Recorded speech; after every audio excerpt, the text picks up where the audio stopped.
श्रुति, श्रुति, देखो कीपर क्या कर गया।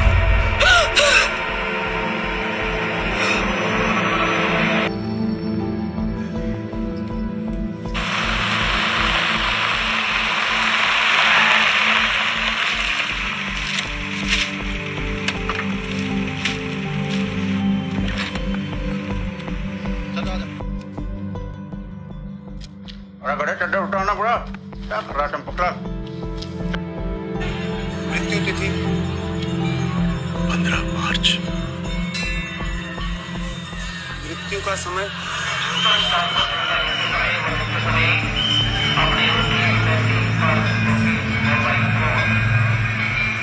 यजमान, समय मृत्यु का। यजमान,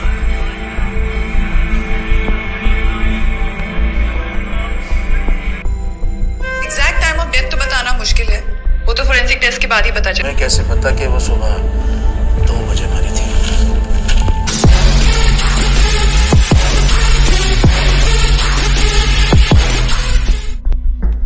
स्वागत है आप सभी का मेरे YouTube चैनल पर जिसका नाम है मैथमेट। यहाँ मैथ्स होगा मूवीज, म्यूजिक और मीम के साथ। और ये है murder case time of death. इस वीडियो में हम देखेंगे कैसे फिजिक्स और मैथ्स एक मर्डर केस की इन्वेस्टिगेशन में यूज किया जाएगा। जैसा कि हमने वीडियो में देखा कि सुबह 5 बजे एक डेड बॉडी मिली है, लेकिन किसी को भी ये मालूम नहीं है कि मर्डर कितने बजे हुआ। इन्वेस्टिगेशन के लिए डेड बॉडी का टेम्परेचर लिया गया। एक तब जब वो डेड बॉडी मिली यानी सुबह के 5 बजे, तो उस टाइम पे टेम्परेचर था 85 डिग्री फ़ारेनहाइट। उसके 3 घंटे बाद यानी कि 8 बजे फिर से उसका टेम्परेचर लिया तो वो टेम्परेचर था 78 डिग्री फ़ारेनहाइट। तो आइए समझते हैं कि ये टेम्परेचर कम क्यों हुआ। आज मेरे साथ है विनोद सर जो फिजिक्स के एक्सपर्ट है। तो चलिए उनसे जानते हैं कि टेम्परेचर का ये टाइम के साथ क्या वेरिएशन है। हेलो एंड वेलकम दोस्तों, मेरा नाम है विनोद रामचंदानी। और जैसे ही आपको पता चला अभी कि रवि सर के पास एक मर्डर केस आया है जिसमें हमें मौत किस वक्त पे हुई है ये जानना है। और हमारे पास कुछ डेटा अवेलेबल है, जैसे कि डेड बॉडी जिस वक्त पे मिली क्या टेम्परेचर था, सराउंडिंग का क्या टेम्परेचर था, 3 घंटे के बाद बॉडी का क्या टेम्परेचर हुआ, ये सब चीज़ें हमें दिखाई देती हैं। और इससे ये साफ समझ में आता है कि ये केस फिजिक्स और मैथ्स दोनों के इस्तेमाल से सॉल्व हो सकता है। तो जब अपन थोड़ा सा फिजिक्स में झांकते हैं तो हमें पता चलता है कि न्यूटन साहब ने ऑलरेडी टेम्परेचर और टाइम के बीच का रिलेशन निकाल के हमें एक लॉ के स्वरूप में दिया है जो कि न्यूटन्स लॉ ऑफ कूलिंग के नाम से प्रचलित है। शायद आप लोगों में से बहुत लोगों को ये पता होगा और जिनको नहीं पता है वो आज समझ जाए। पर उससे पहले हमें थोड़ा सा बेस पे जाना पड़ेगा जहाँ से इन सब की शुरुआत हुई। तो हम पहले स्टीफन बोल्ट्जमैन लॉ को समझते हैं। तो स्टीफन साहब ने क्या कहा है कि मान लीजिए कोई बॉडी है जिसका टेम्परेचर T है और वो किसी सराउंडिंग टेम्परेचर से ज़्यादा है, तो बॉडी क्या करती है, थर्मल इक्विलिब्रियम में आने के लिए वो एनर्जी रेडिएट करेगी।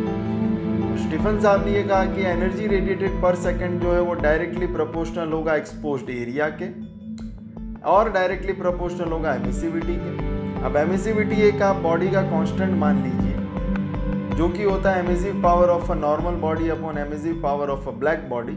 तो फिलहाल हम किसी भी पर्टिकुलर बॉडी के लिए एमिसिविटी की वैल्यू फिक्स होती है, फिलहाल एक कांस्टेंट मान लेते हैं। और बोला कि एनर्जी रेडिएटेड पर सेकंड डायरेक्टली प्रोपोर्शनल होगी टेम्परेचर की पावर 4। अब समझ में बात आती है कि जितना ज़्यादा टेम्परेचर होगा उतना ज़्यादा एनर्जी रेडिएट होगी। तो जब प्रोपोर्शनलिटी हटाएंगे तो एक कांस्टेंट आ गया सिग्मा, जिसको बोला गया स्टीफन बोल्ट्जमैन कांस्टेंट, और जिसकी वैल्यू होती है 5.67। जिसकी वैल्यू क्या है 5.67 × 10⁻⁸। और आपका ये फॉर्मूला आ गया सिग्मा EA T की पावर 4।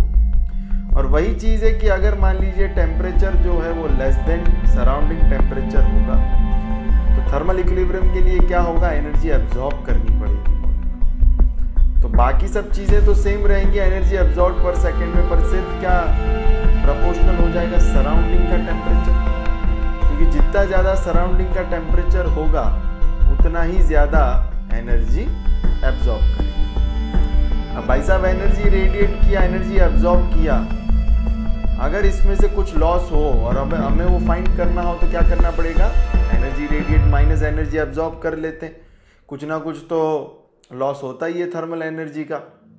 तो जब हमने energy radiated minus energy absorb किया तो हमें एक फॉर्मूला मिला net loss of thermal energy पर सेकेंड का, जो कि था सिग्मा EA T की पावर 4 माइनस TS की पावर 4।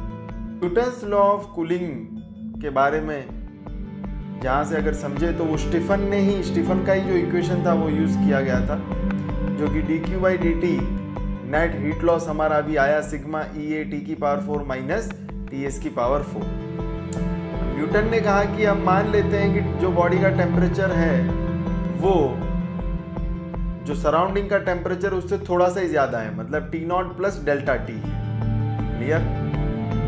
तो जब T की वैल्यू T0 मतलब सराउंडिंग का टेम्परेचर है, कंफ्यूज होने की जरूरत नहीं है। Sigma EA TS plus delta T की होल पावर 4 माइनस TS की पावर 4, और जब हमने TS की पावर 4 को कॉमन निकाला तो हमें कुछ इस तरह का इक्वेशन मिला। यहाँ से बात समझ में आती है कि क्योंकि डेल्टा T हमने बहुत ही ज़्यादा स्मॉल माना है तो यहाँ पे बाइनोमियल लग सकता है। थोड़ा सा ब्रीफ दूंगा बाइनोमियल का कि अगर 1 प्लस एक्स की पावर n जैसा कहीं दिखाई दे और उसमें x वेरी लेस देन 1 हो तो हम क्या लिख सकते हैं, 1 प्लस nx लिख सकते हैं। और यहाँ पे भी यही चीज़ हो रही है कि डेल्टा T जो है काफ़ी छोटा है, डेल्टा T हमारा जो है काफ़ी छोटा है। तो जब हम बाइनोमियल लगाएंगे, जब हम यहाँ पे बाइनोमियल लगाएंगे तो कुछ इस तरह का इक्वेशन बनेगा और वहाँ पे 1 और 1 कट हो जाएगा, तो आपका फॉर्मूला आ जाएगा 4 सिग्मा EA TS का क्यूब इंटू डेल्टा T। ये क्या है, नेट हीट लॉस ही है। फिर हम जब इसमें dQ की वैल्यू हीट से ms डेल्टा T, सुना होगा सबने, dQ की वैल्यू ms डेल्टा T रखेंगे, और माइनस इसलिए आया है क्योंकि यहाँ पे बॉडी का टेम्परेचर कम हो रहा है, बॉडी का फाइनल टेम्परेचर क्या हो रहा है, कम हो रहा है, इसलिए माइनस लगा रहे हैं। तो अगर आप ध्यान से देखोगे तो ये पूरा क्या है, 4 सिग्मा EA TS का क्यूब अपॉन ms जो है ये किसी भी बॉडी के लिए एक कांस्टेंट वैल्यू रखता है, तो इसको अपन एक कांस्टेंट ले लेते हैं। तो ध्यान से अगर आप देखोगे तो माइनस dt अपॉन dt मिल जाएगा। ये क्या है, टेम्परेचर का change with respect to time, और माइनस शो कर रहा है कि बॉडी कूल हो रही है। सो आपका रेट ऑफ कूलिंग मिल गया माइनस के T माइनस T0, क्योंकि डेल्टा T क्या था, T माइनस T0। जो मर्डर केस की रिपोर्ट मुझे मिली है उसके हिसाब से डेड बॉडी सुबह 5 बजे मिली थी, और जब 5 बजे उसका टेम्परेचर लिया गया तब वो था 85 डिग्री फ़ारेनहाइट। उसके 3 घंटे बाद यानी 8 बजे जब उसका टेम्परेचर लिया वो था 78 डिग्री फ़ारेनहाइट, और रूम का टेम्परेचर था 72 डिग्री फ़ारेनहाइट। और नॉर्मली ह्यूमन बॉडी का टेम्परेचर वो होता है 98.6 डिग्री फ़ारेनहाइट, यानी जब मर्डर हुआ उस टाइम पे टेम्परेचर था 98.6 डिग्री फ़ारेनहाइट, लेकिन वो टाइम क्या था जब मर्डर हुआ वही बताना है। तो अभी जो इक्वेशन बनी है वो इक्वेशन है dt/dt is equal to minus k into t minus T0।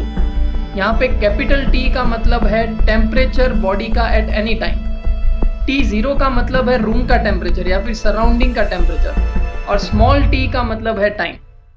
तो इस इक्वेशन में T0 की वैल्यू मैंने रख दी, वो कितनी हो गई, 72। अब इस t माइनस 72 को यहाँ पे नीचे लिया तो dt अपॉन t माइनस 72, और इस dt को मैंने इस साइड भेज दिया तो माइनस k इंटू dt हो गया।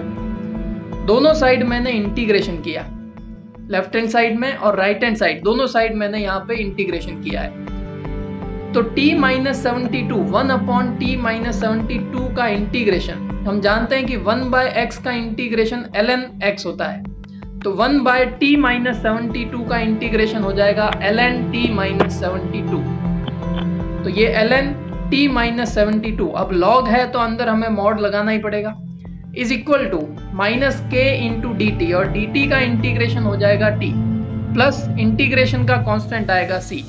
तो ये अपनी एक इक्वेशन बन गई टेम्परेचर में और टाइम में। अब मुझे कैसे भी करके पहले तो इस k और c की वैल्यू फाइंड करनी है। अब उसके लिए मैं जो डेटा गिवन है टेम्परेचर के वो यूज करूंगा। जब t इक्वल टू 0 यानी t इक्वल टू 0 का मतलब मैंने वो टाइम लिया है जब डेड बॉडी फाइंड हुई थी।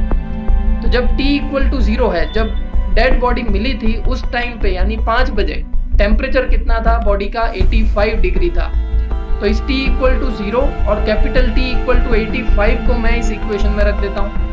तो ln t की जगह रखा 85 minus 72 equal to small t की जगह रखा 0 प्लस c। तो c की वैल्यू अपनी कितनी आ गई? ln 85 माइनस 72 मतलब ln 13। उसके 3 घंटे बाद जब हमने वापस टेम्परेचर लिया, अब देखो अपने पास c की तो वैल्यू आ गई है, तो वो c की वैल्यू मैंने रख दी। लेकिन जब 3 घंटे बाद वापस टेम्परेचर लिया यानी t इक्वल टू 3 आवर्स, क्योंकि t इक्वल टू 0 मैंने 5 बजे को लिया है, तो 8 बजे के टाइम को मैं क्या लूंगा? t इक्वल टू 3 आवर्स लूंगा। तो उस टाइम पे कैपिटल T इक्वल टू कितना है? 78 डिग्री। तो ये भी मैंने इस इक्वेशन में रख दिया। तो ln कैपिटल T की जगह आ गया 78 minus 72 equal to minus k, small t की जगह हो गया 3, तो minus 3k plus ln 13। c की वैल्यू कितनी आई है अपनी? ln 13 आई है। यहाँ से मैंने k की वैल्यू फाइंड करनी है, तो इस ln 30 को मैंने उधर भेजा, 3k को इधर भेजा, तो 3k इज इक्वल टू आ गया ln 13 माइनस ln 6 यानी k इक्वल टू आ गया 1/3।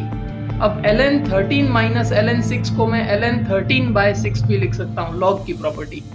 तो k की वैल्यू भी मिल गई अपने को, c की वैल्यू पहले से ही मिल गई है। तो अपने पास फाइनल एक t, कैपिटल T और स्मॉल t में एक रिलेशन आ गया। और रिलेशन क्या है? ln t minus 72 equal to k का मतलब हो गया -1/3 ln 13/6 into t plus c, और c का मतलब हो गया कितना? ln 13। ये अपने पास एक फाइनल इक्वेशन आ गई। अब इसमें और कोई कांस्टेंट नहीं है, ठीक है। अब इसमें कैपिटल T है, स्मॉल t है।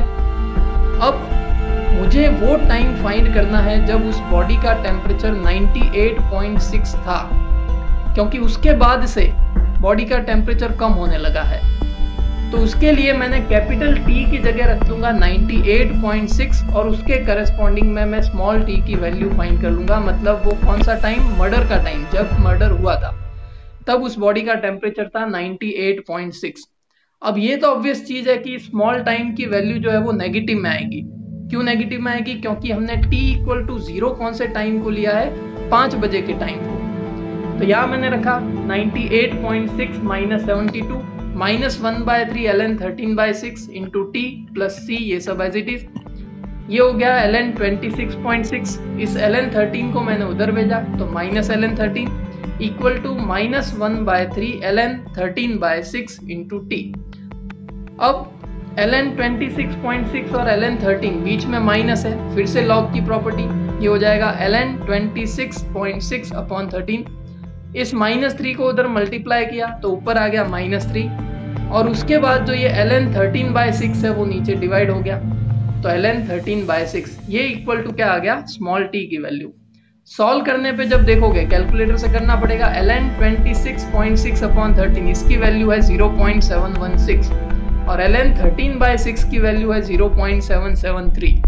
ये सॉल्व करने पे आएगा -2.78 आवर्स, -2.78 आवर्स। इसको अगर आवर्स और मिनट में कन्वर्ट करें तो 2 आवर्स तो ठीक है, लेकिन 78/100 इंटू 60 मिनट्स में कन्वर्ट कर लिया तो ये अप्रोक्स आ रहा है 46 मिनट्स, और वो भी पूरा माइनस में। यानी जो अपना मर्डर था सुबह 5 बजे जब हमने टेम्परेचर लिया उसके 2 घंटे और 46 मिनट, 2 आवर्स और 46 मिनट्स पहले वो मर्डर हुआ था। यानी अगर हमने 5 बजे बॉडी हमें मिली है तो उसके 2 आवर्स 46 मिनट्स पहले, मतलब सुबह के 2:14 पर अप्रॉक्स वो मर्डर हुआ था।